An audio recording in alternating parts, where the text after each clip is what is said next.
Thank you. I'm a notoriously quiet speaker, so if you can't hear me, please, thumb up or something.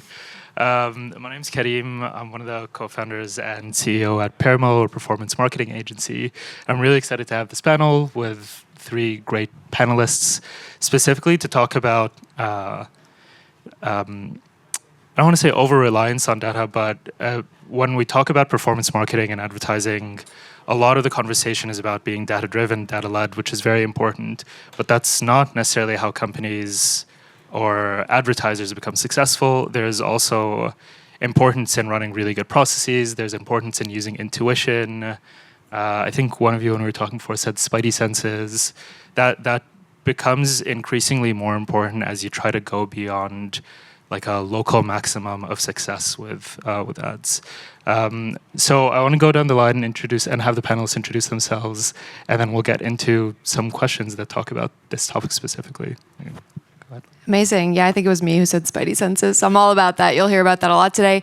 I'm Laine Bruzek. I'm the co-founder and chief marketing officer at Evvy. It's a women's health company here in New York. We're closing the gender health gap by leveraging overlooked female biomarkers, starting with the vaginal microbiome. So maybe you didn't think you were going to hear about vaginas today. You are. So lock in. Basically, we have the most advanced vaginal health test in the world that's available to consumers, tests for 700 bacteria and fungi, standard of care tests for 3 to 5. And now we've expanded into clinical care, prescription treatment programs, basically giving you insights into everything from infections to fertility to menopause and beyond. So very excited to be here, and you'll hear a lot more about that. Cool. And I'm Andrew Case. I'm the co-founder, chief strategy officer of Moonbrew. We are a magnesium-based sleep aid. Our most popular flavor is the hot cocoa, and we make products without melatonin that you can drink every single night to help improve your sleep. Hey, my name is Libie Motchan. I am the co-founder and co-CEO of Fulton, which is a brand of shoe insoles made of cork. So they mold to your feet as you walk to provide customized arch support, similar to like Birkenstocks, if you've ever worn those, and help alleviate foot, knee, and back pain and prevent overpronation. Thank you. So you're all in a space that requires a constant updating of education, constant updating of how you're positioning your product to different audiences. I'd love to understand in a decent amount of detail what your creative process looks like, from understanding what your needs are, how it's communicated to the creative team, when they're running it, the learnings that get systemized back, and as much as possible, if you could talk about the roles of people, not just collectively what everyone does, but who's involved in the different processes. Laine, please go ahead. Yeah, sure. I feel like it's actually important to talk about roles. I think maybe more than other teams at Evvy, we see our marketing team, there's 5 of us in total, as a collection of skills versus titles.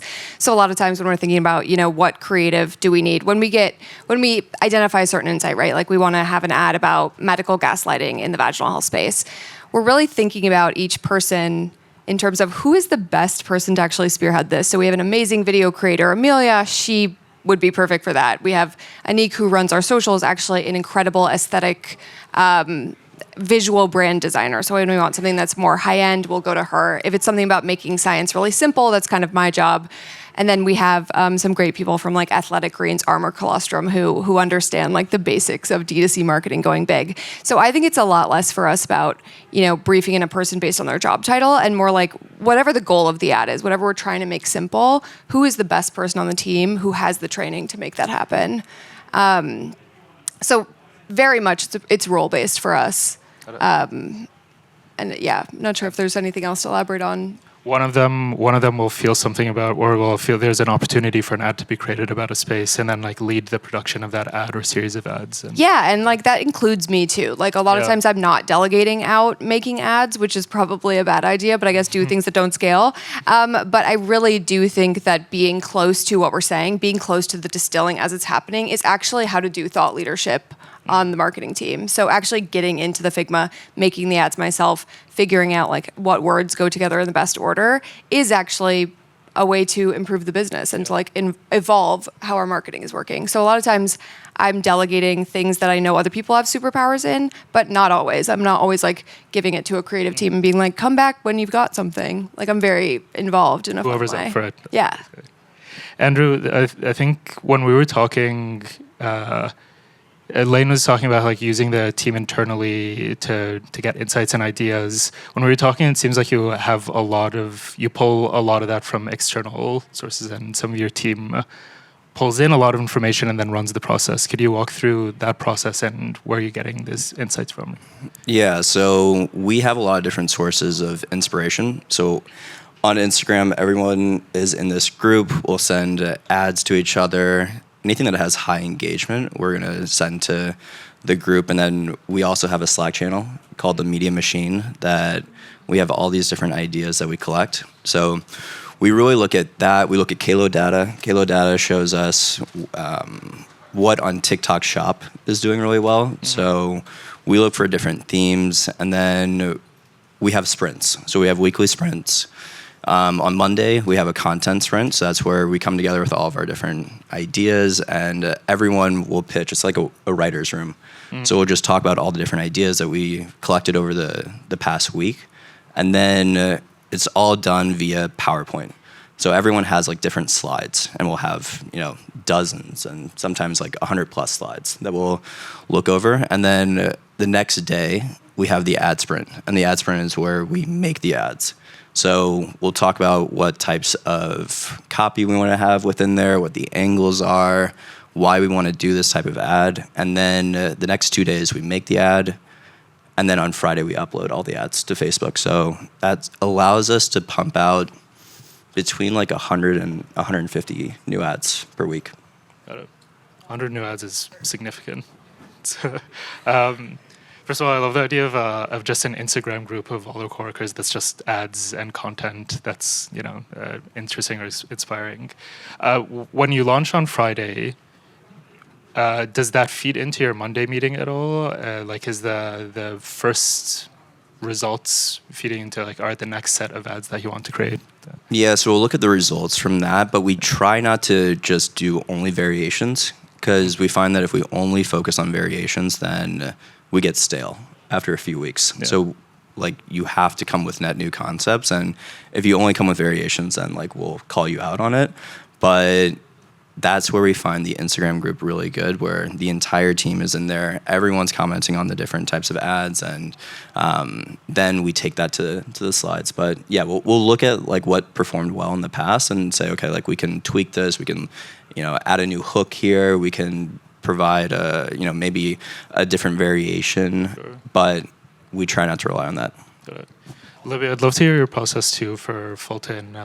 Where does the need become apparent, and then how does that funnel through the team? Yeah, we sort of have a similar, monthly sprint where we bring in the creative team that is actually part of our paid media agency. They come in and they sort of share performance of how things have been going over the last month, what are the results of all the tests that we're running, and they'll also share this concept or this sort of approach or format has been performing really well for this other brand that we work with, or we've seen this perform really well in Magic Brief or some platform that they're looking at. And then I'll come in and I'll say, I've seen this insight. I've seen customers mention that their insoles have been really effective at making them more active, and they've all been mentioning that they've lost a lot of weight, and this is an interesting insight, so let's put this together. And we sort of brainstorm. We do this once a month. We'll all share different ideas and formats and concepts, and then about a few days later, a week later, they'll share the briefs for the next month. So it's very, very collaborative. We kind of all come in with a very open mind, and then iterate on ideas, and sort of based on the outcome of that conversation, we decide what is the most important priority, what are we the most excited about, and what will also have the most impactful learnings. For all of you, and also, are there times where your creative agency will come and say, these are a series of ads that have performed really well for other clients, and you see them, they just don't feel right for you, or something else that they've presented maybe doesn't have as good performance but has gotten you excited and you've pushed through? Where do you balance, I guess, the the data with what feels right to your brand or your customers? Yeah, I mean, I think it might come back to spidey senses. I think it's sort of does this sort of align? Like, I mean, it's also first principles. Like, am I as a consumer, does this excite me? Is this something that I would stop scrolling to watch? And then I also think back of like, these are the messages that we know perform well, or these are the angles or the needs, and how well does that translate into this format? If it really feels like very forced, then I'd say it's probably a no-go. But if it feels like there's a way to translate the need or the message that we know resonates well into this new format or approach, I think it's worth trying. And then sometimes we just go for it. Like right now we're testing memes, which is a format that we've never done before, and it felt a little strange, but I think you have to sometimes just throw spaghetti at the wall or try something different. So we'll see how that goes. Can I ask specifically on that? Like, what was that when you made the decision we're going to do memes? There must have been like some points before we were like, we're not going to do memes, and you like decided against it. What was it that like got you over the point that like we'll try it? Okay, this is actually very specific, but Motion, I don't know if you guys know Motion, they released a report a few weeks ago about top performing creatives and trends, and they had a whole section on humor. And we thought, I mean, one approach could be like hire a comedian and make a bunch of like very specific content, but we thought something more simple is to use a meme, and let's see how that goes. And it sort of felt like the easiest way to translate humor plus our messaging into something that is easy to create. We talked a bit about humor, Laine. If anyone's seen Evvy's like Instagram page, it's really funny. Like their video leads are very funny, and I'm sure 80% of the stuff goes over my head.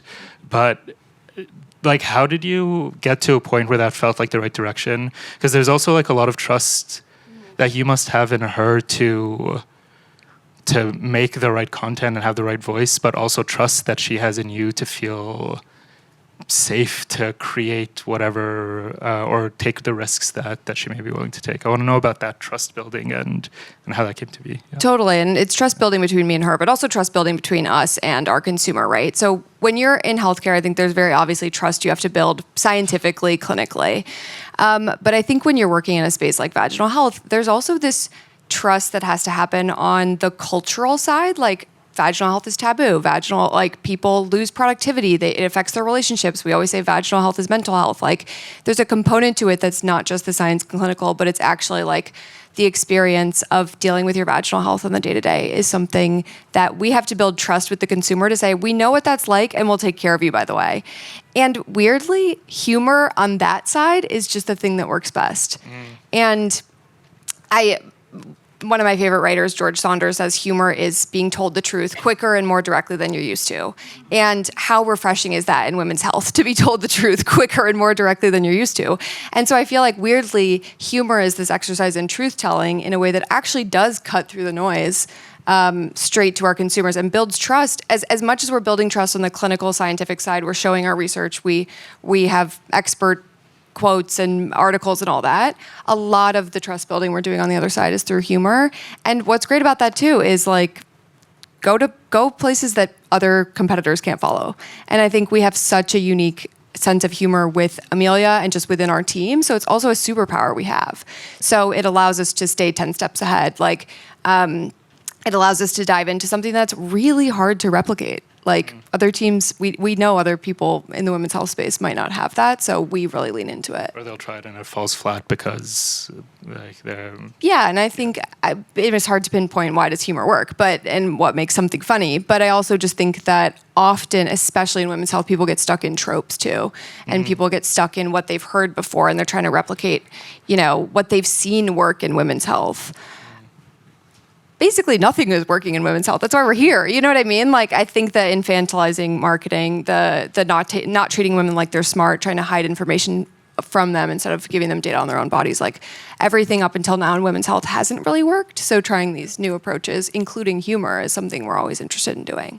Is this something that worked from the moment that you decided to start down this path and working more closely with your video lead, or did it take some time to get the right voice or the right flow between the two of you, or between the whole team? Yeah, it took a little time, and I mean, surprisingly, Amelia, who does all our videos, she came in as a B2B email marketer. Like, she was not a TikTok creator. Everyone's always like, "How did you get your TikTok creator?" I'm like, I don't know. But really, what happened was I just let her go off on TikTok, and I think that is also where you can look at channels as different levels of risk and experimentation. You can do whatever you want on TikTok. Like, no one's looking in the same way they're looking at your Instagram feed, what you posted a year ago. And if it flops, you just take it down and no one noticed. Like, so I literally, no brief, no review. She just started posting 3 videos a day.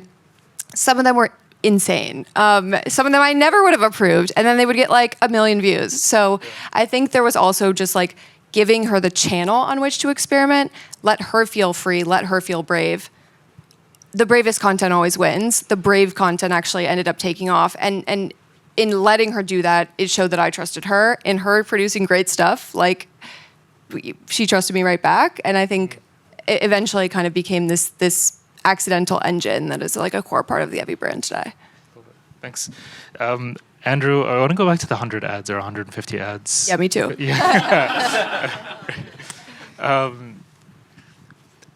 Other than, like, there's a lot of questions basically maybe around like how you keep track and all that, but do you care as much about staying close to a certain voice or like identity when you're producing these ads, or do you just feel like you'll iterate sort of what Libby said, that you throw stuff at the wall and then whatever sticks, you'll go down that path for as long as it sticks? Yeah, I think that we have brand guidelines that we use, but we go very wide, I would say. And I think that we're willing to test a lot of different types of angles. But yeah, with the 100 different ads, it's a mixture of like statics and videos, what you were mentioning with like testing out memes. Like, we always test out different angles on statics just so we can produce that at scale versus having to do videos and try and like get like a particular angle to work off of there. But we have some different brand guidelines, but the team really has flexibility. And I would say that, so there's definitely like creative will help drive down CPA. But the other aspect of it that we really hone in on is our offer. So if you can tailor your offer, if you can figure out, you know, there's going to be different pockets of your entire funnel. So like an offer that resonates top of funnel might not resonate bottom of the funnel and vice versa. So that also allows you to create a lot more creatives because you have different offers at different parts of the funnel that you can go after. But the biggest changes in CPA that we've found is through just pumping meta with a ton of creatives and then really tailoring our offer and figuring out what people want within there. Can you talk a bit through the different offers you mean in this context, like sales or bundles or? Yeah, so sales, having like an evergreen sales campaign really helps drive down CPA. So you'll see that with a lot of different ad accounts where it'll be right now and they're still running their Black Friday offer and you're like, did they just forget to shut that off? And they're like, no. It's actually something that they just have in the background that drives down their CPA for bottom of the funnel. So that's really effective. And then figuring out how you can tailor your offer and maybe do a gift with purchase. And the gift with purchase has a high perceived value, but that is a lot, like the COGS on that gift with purchase drive down, like your CPA drives down a lot more than the COGS on that. Or you can influence it by, having a gift with purchase that drives to subscription. So you have a much higher LTV after 3 or 6 months. So it's really also knowing your numbers and knowing how much you can scale based off of your, break-even contribution margin. Yeah. On the creative side, for a second, one of the things that we see with a lot of our clients is this desire to stick with, an ad performs well or a theme performs well, and they want to ride this like trend. But by nature, trends are trendy and they're finite, and at some point a drop happens. Do you have any systems in place? And Libby, I'll start with you. Like when to know when to like get off the wave and have the next thing lined up, or is it okay to just like ride a trend until it's fatigued and then wait for the next one and then go up? Because I guess you could look at it both ways. Yeah, I mean, I think you can sort of see by the performance of an ad whether it's getting fatigued or not. I guess when we're thinking about whether or not we want to pursue a new format that is already sort of trendy, I think, again, that comes to like first principles. Like, am I seeing this format in my feed all the time? Like, I've seen sticky note ads. So, I mean, I love them. They've performed really well for us in the past, but I've now I scroll past every single one that I see. So I think it's, just like thinking of yourself as a consumer, like how often are you seeing this ad? Is it still relevant? That is sort of how we think of whether or not to pursue that format. Laine and Andrew, if there's... I think you have to, like, trends are really good, but you have to have a systematic approach to producing ads where you don't just rely on one type of ad concept.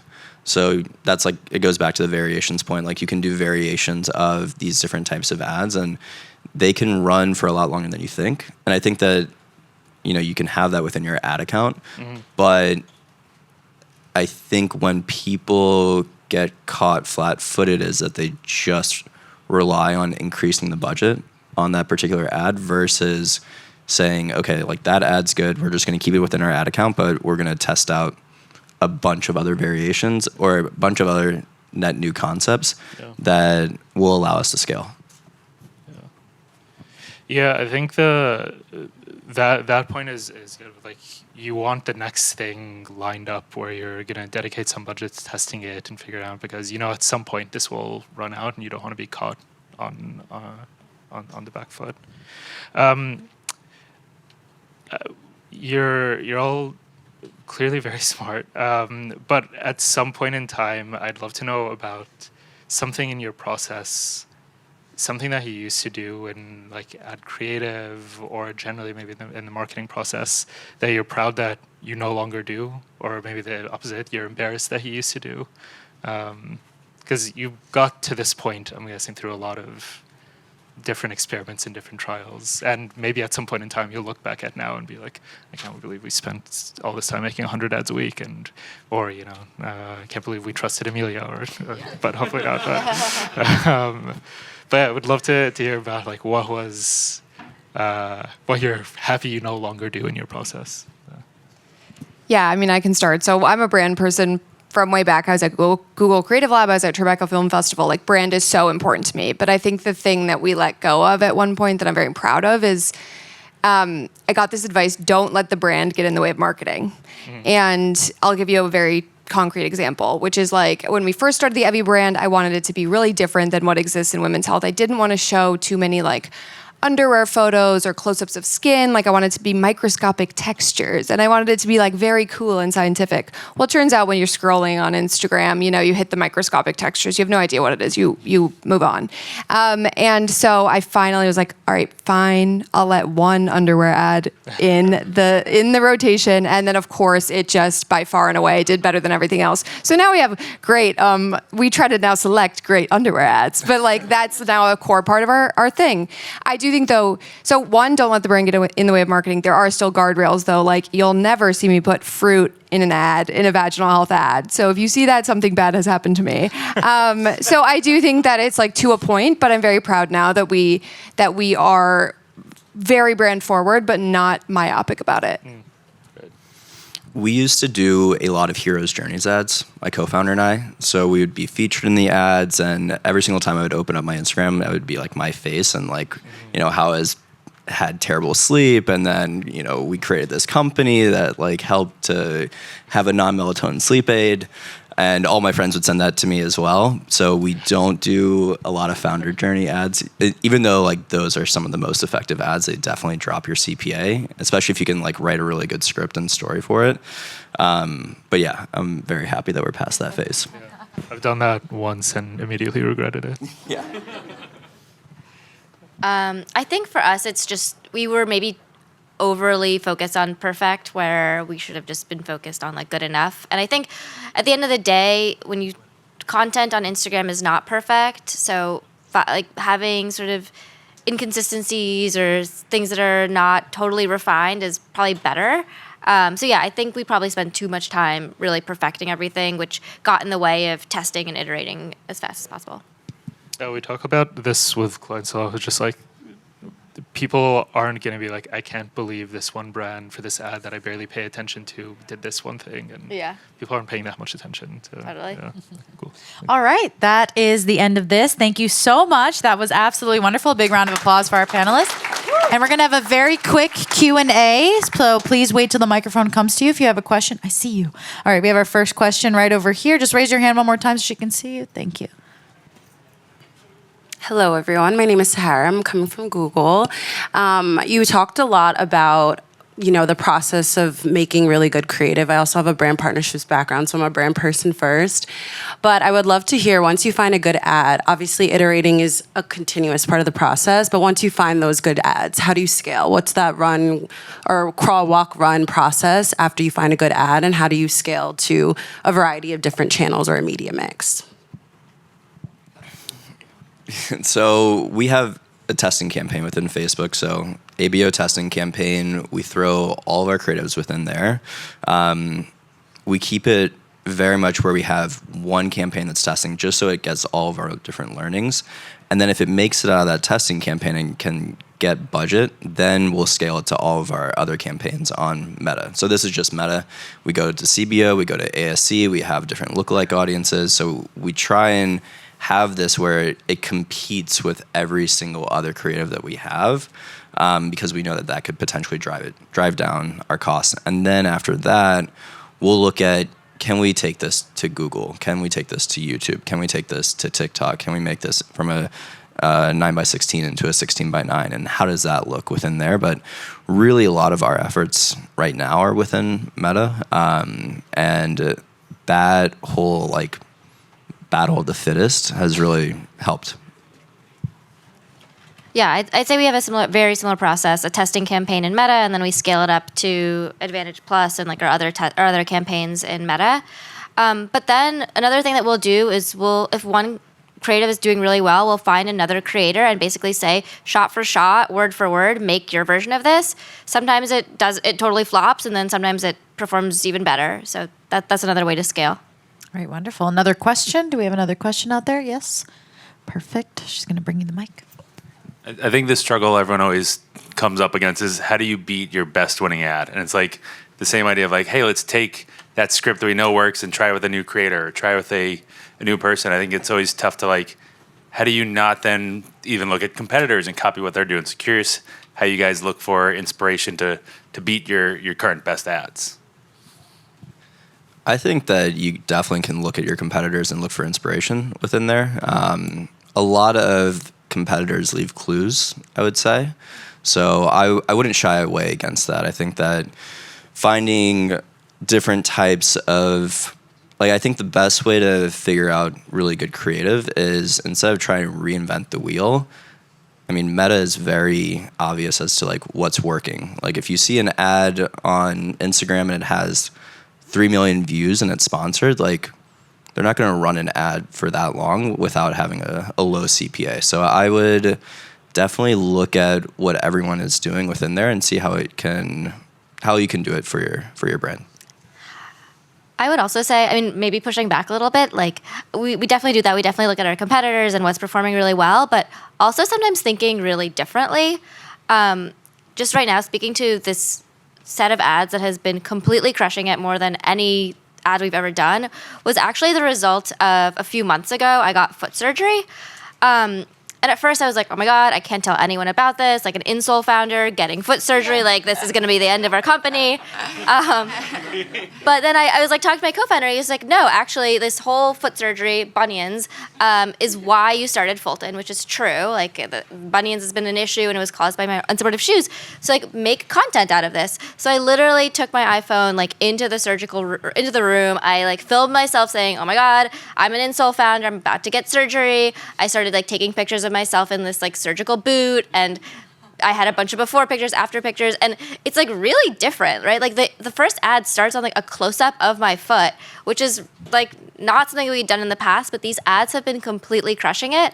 And I think it's very different, but it's also something that might perform really well organically. Like, I don't know about you, but I see a bunch of, I don't know, people in surgery, like on my TikTok, people in surgeries getting, like, explaining, like, how did I end up here? So yeah, so, like, think differently.